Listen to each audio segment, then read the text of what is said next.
an original match-worn shirt of Pelé. Yo friends, what's going on? I hope you're doing alright. We are in Sao Paulo, it's a beautiful sunny day here. And today we're going to visit Brazil's National Museum of Football, one of the biggest football museums I've ever seen. They're probably in the world, in the country for sure, it's the biggest one.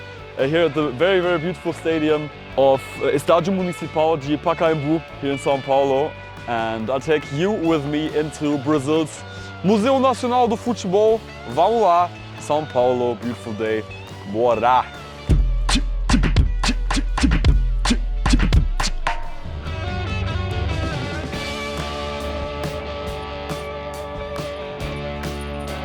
Olá, boa tarde. Quero ingresso para o museu, por favor. Already the entrance is so full of badges and stuff that I literally like feel submerged in football history, dude. That's crazy.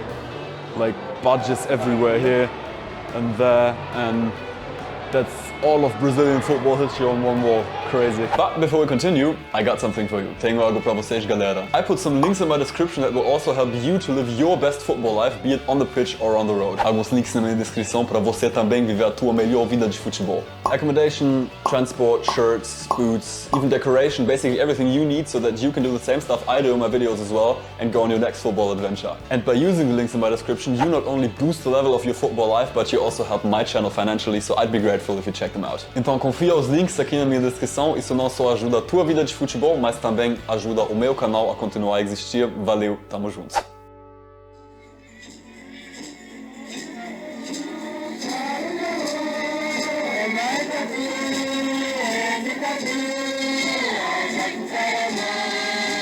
And the museum actually starts off hugely cool with an exposition that they dedicate to football played by indigenous women here in São Paulo, who live here within the city of São Paulo, not even that far away from here, even like in the south of the city where the forest begins.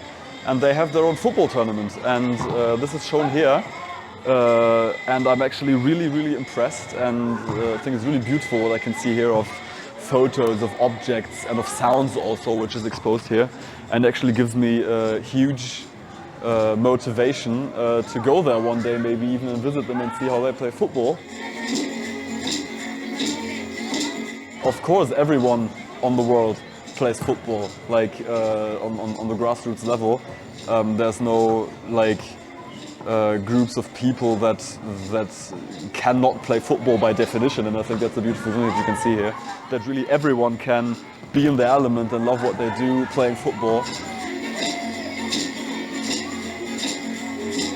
It's their actual trophy, dude. Look at that giraffe. And I think it's 100 times more beautiful than most of the football trophies you see today. Write me into the comments how many football trophies today you think are less beautiful than this one. I'd love to lift that if I want some tournament do. I'm just really impressed. That's huge. And of course in a National Museum of Football you have to represent your colors. SC Freiburg, there we go, always present, always with me. I love you, SC Freiburg, you're the reason I love football so much. That's what everything started with. And of course, today I'm not going without representing you. Let's go. Do you love it?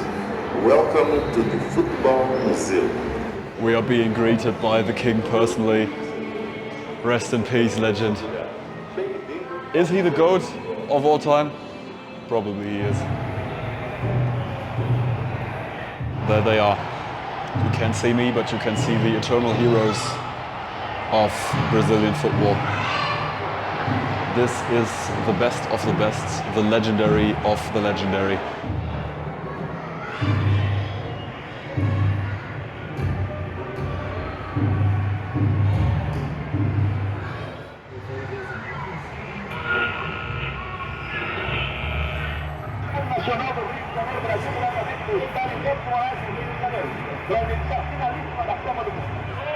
That's the cream of Brazilian radio reporters, and you can hear their commentary here, as you can hear like in the background, and I'm just loving it, as I also love making radio. I'm actually a radio journalist as well, and so legendary. Love this box, huge.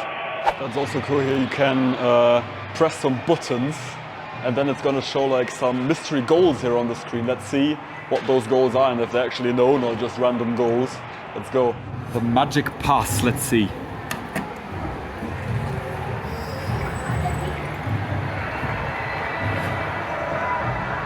Boom, boom. Lasso. Serie B of 2022, wild. Oh, that's big too, that's Rogério Ceni. That's the ancient goalkeeper of São Paulo who scored I don't know how many goals in his career from free kicks. And there you can see why. That's a huge part of Brazilian football history. Like the goalkeeper scoring heaps of goals through free kicks like this one or penalties. And he got a legend through that. Hugely impressive, Rogério Ceni. Ihr habt auch Bock, Fußball in Südamerika zu gucken? Für euch, meine Freunde in Deutschland, Österreich und der Schweiz, habe ich die Lösung Sport Digital. Da gibt es Fußball aus der ganzen Welt, auch viel Clubfußball aus Südamerika für nur 45 € im Jahr. Schluss mit teuren Fußballabos, Link ist in meiner Beschreibung. Sport Digital, checkt's aus. Knowing Brazil passes through football. Let's go to the history part.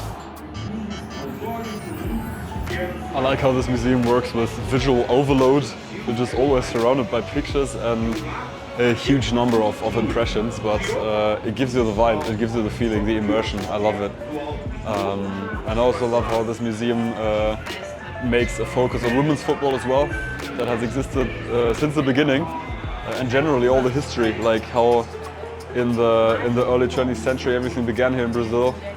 When the country of Brazil as we know it today created itself, football has always been a part of that. 1950 is really the pivotal moment of Brazilian football when the Maracanazo, how they call it, when completely unexpectedly the huge favorites Brazil lost their home final in the World Cup. Copa do Mundo, 1950. A taça era nossa. O maior estádio do mundo foi construído para essa vitória. Um empate era suficiente. A euforia tomava conta do país.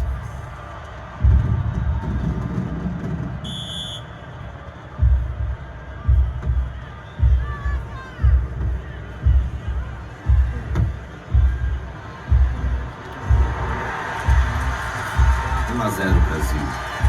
A Copa é nossa.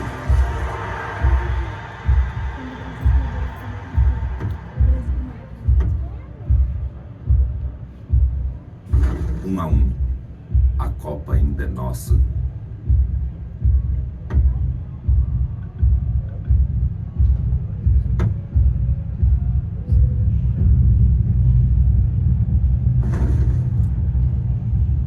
Dois a 1 Uruguai.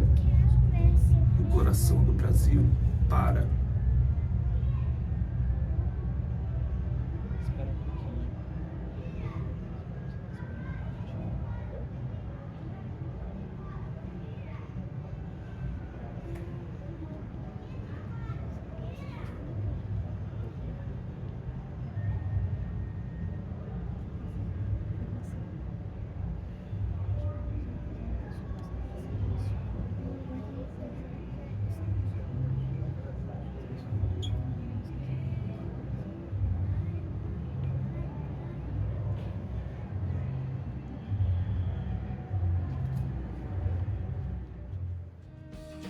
Now let's see what came next.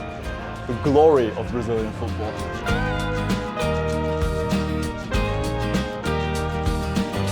(1958), Brazil won their first World Cup in Sweden with the magic of Pelé, creating the first legendary moments in Brazil's football history. 1962, second star for the Brazilian national team.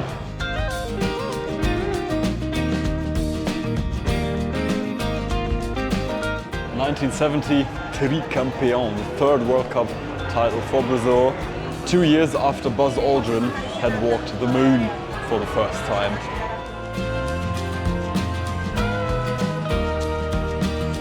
In 1994, star number 4, the fourth World Cup title for Brazil. 2002, an absolutely overpowered Brazil beats Germany 2-0 in the final of the World Cup, earning the 5th star for the country, making Brazil the only team to have won 5 men's World Cup titles in football until now, the most in history. 2014, let's not talk about it. Matthias Ginter, only world champion of Freiburg right now. We're proud of you. Matthias Ginter, eternal legend. Let's go, SC Freiburg. Present here, present. But I have to say that sneaking onto this selfie with former German Chancellor Angela Merkel and the national team and the President of the Republic is kind of stylish. I like it.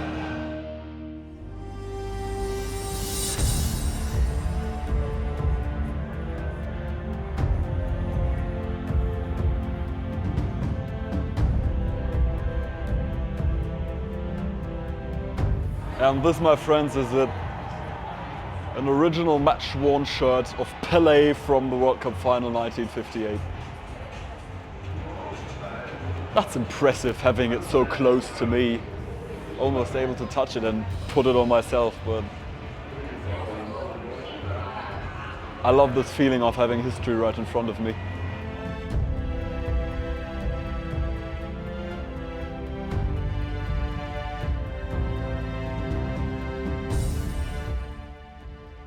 Totally deserved that he got his own part of the museum here. He might very well and very fairly be the best football player in the world who has ever played.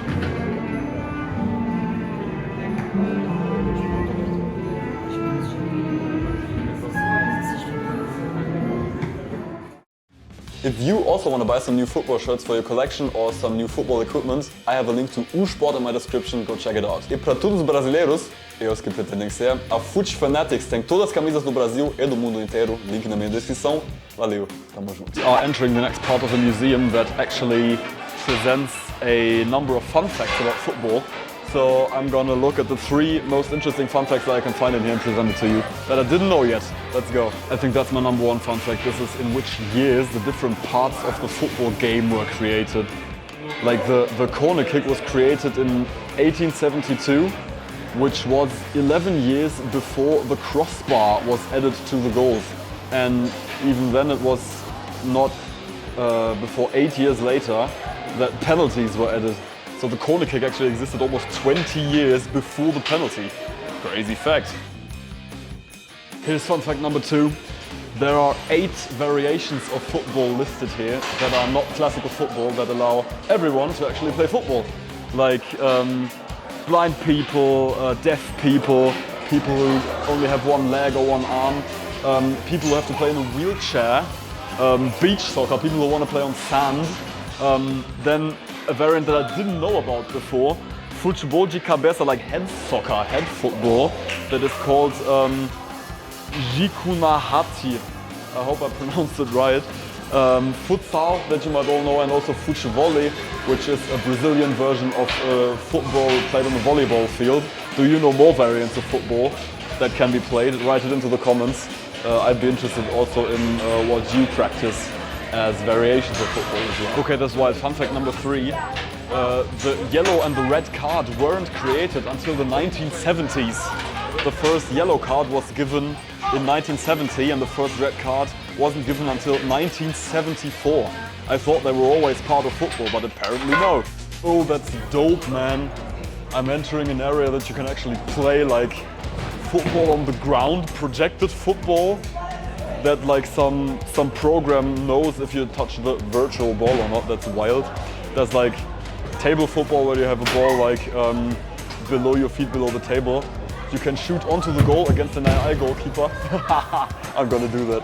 I'm gonna do that. Will I make it in? Will I put it in? Am I a good striker? I was a goalkeeper before, when I was young, you have to know. I don't know if I'm actually able to score goals. Wild. I love this area. I think you can stay here all day and just have like an entire day of fun.